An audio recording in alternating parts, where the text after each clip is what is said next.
Rugby World Rankings, folks. After 2 rounds of the Rugby Championship 2025, the Boks are on the move, overtaking Ireland in 2nd spot, but not enough to catch the All Blacks. The All Blacks did lose some points to the Pumas, who gained ground on the Wallabies for that vital 6th spot, and there's some movement with the Pacific Nations Cup teams as well. We'll go through the changes from the week that was, plus the possible permutations for the upcoming round of fixtures, and you guys can let us know your thoughts on how things are standing in terms of the world rankings. New Zealand only just got to top spot when the Wallabies rolled the Boks a couple of weeks ago, but they almost lost the thing immediately. The All Blacks have lost 1.79 points with the loss to the Argentinians. Not enough to drop into 2nd. If they had been beaten by 16 or more, indeed the Boks would have immediately taken 1st spot back from the ABs. They did close the gap, getting 0.23 off the Wallabies with their home victory in Cape Town.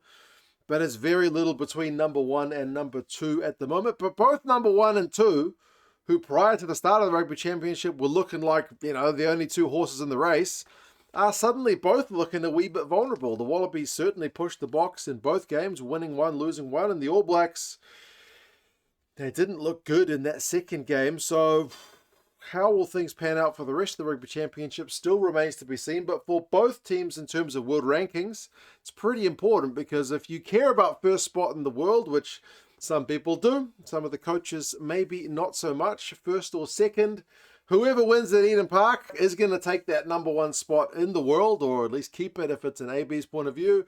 But I figure if you ask Razor or if you ask Rassi, what's more important to you, number 1 in the world or the Eden Park record? I'm pretty sure the Eden Park record is going to trump number 1 in the world. And for the Wallabies and Pumas, 6th and 7th, we've talked about it multiple times, become the World Cup draw at the end of the year. 6th spot is the spot you want to be in more than 7th, because these are the top seeds.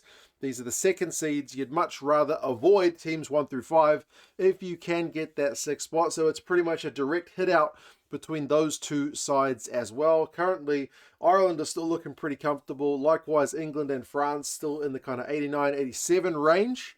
But yeah, 84.85, 83.40, there is not much in it between the Pumas and the Wallabies as well. There's no change in teams 8 through 12, because none of these teams were in action. The Fijians will be in action in the next round of the Pacific Nations Cup. But then outside of those top 12 sides, again, kind of important for the likes of Japan and whatnot, who are chasing down the teams like Wales and Georgia for, again, seedings at the next World Cup. Japan wasn't in action, but they've gone up, which can happen because Samoa had a bit of a shock loss to Tonga. If you missed it, we did a match review of that one. But the Tongans were really impressive. The Samoans looked at kind of a bit at 6s and 7s, improved as the game went on, but they lost it. So down to 71.08, surpassed by the Japanese. And also there was a big upset with the Canadians, who are not even on my whiteboard, but they are down there in 24th. They rolled the Americans to take 1.77 points off them, 34 points to 20. So the USA drops to 16th, and the Canadians are up into 24th. And in terms of the next Rugby World Cup qualification, it's a big step forward for both Tonga and for the Canadians, because the next round of the Pacific Nations Cup, on paper anyway, seems like it should be a pretty lopsided one, because the Japanese are hosting the Canadians. Japan will be heavy favourites. Fiji are hosting the Tongans.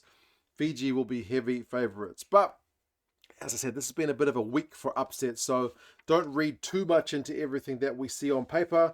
But these matches are favourites enough that, like in terms of world rankings, the gap between Japan and Canada, the gap between Fiji and Tonga is so much that neither of those sides will take points. So yes, Rugby Championship teams are settled now for a week as the teams travel and recuperate before round 3.